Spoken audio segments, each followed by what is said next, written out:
Hey guys, welcome back to a brand new video. And yes, my hair looks kind of weird because I literally just had a shower.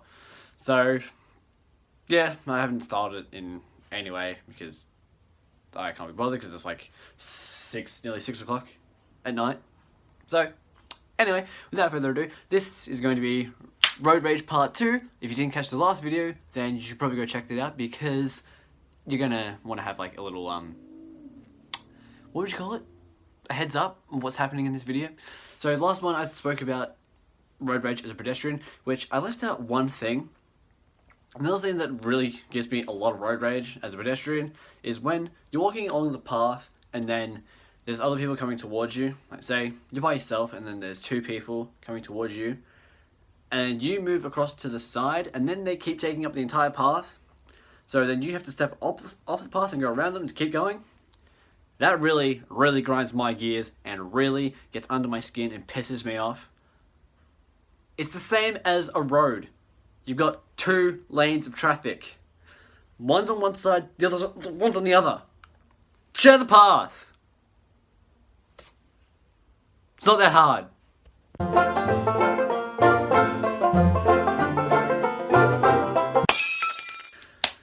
Anyway, with that out of the way, we're going on to Road Rage Part 2 as a driver. So anyone who's actually got their license and owns a car and actually drives around, you're probably going to have a lot of relatability to this video. So I'm going to go with something that happened sort of today, which is going to be a bit of a back and forth from today's video and the one I did last week for Part 2. Because they coincide with each other. So anyway, I was driving with two friends today and we get to the crossing. You can probably see where I'm going with this. A pedestrian started crossing and my friend didn't stop, and my other friend is like, man, he's gonna get so pissed off about this because that happens to him every day. And like, but I'm not talking about a crossing when people crossing, car keeps driving. I'm talking about like if you're driving on the road, like you're doing what you're meant to be doing. You're following the rules. You're driving along the road, and then some dipshit pedestrian decides to walk across the road when they clearly see you coming, and then you have to brake hard or sometimes even swerve. In most cases, it's when there's a crossing not 50 meters from the friggin' pedestrian. You suck. Another thing, which pretty much anyone can probably relate to this if you're driving, is other slow drivers. Right? So, you're in a 90 zone, just for argument's sake. You're driving at 90. Alright, you're driving at 85 because the person in front of you is doing friggin' 75. You're trying to get to where you need to go. It's only when you need yeah. And so then when you need someone to go, so say you're late for a business meeting, alright? You're on the highway, it's 110, and the people in front of you are doing 80, so you're stuck at 75, and then you try to get around them, and then as soon as you're in front of them, then they start speeding up and doing the speed limit. What was wrong with you like 2 seconds ago when I was behind you, trying to do the same speed limit or faster than you? I don't know why I'm looking down whilst I'm saying this. There's nothing there. But my hair's also flicking around. I whip my hair back and forth. Anyway. Yeah. Also, another thing. Taxi drivers. Are they or are they not the worst? They're always in a hurry. They're always cutting you off in traffic. Or you're in the middle lane. You're on the ring road. It's just anyone in Australia will actually know what that is. Probably you're all from Australia. Because, let's face it, I'm not really that big on here. But anyway, so for anyone who actually knows what the ring road is, it's like 6 lanes of traffic. You're in the second one, and then there's a taxi coming behind you, goes into the first lane, drives ready, and drives into the freaking 6th lane. Like, why do you need to do that? Why? Why do you need to go across like 6 lanes of traffic? But it's not just taxis that do that, it's other morons on the road. And then also, like, speeders. Why? Why do you need to speed? I get you need to get to a destination quickly, but no, nothing could be that important that you need to speed. That's twice I've stuffed up what I'm trying to say. But at least I've sworn less in this video, so that's a good sign.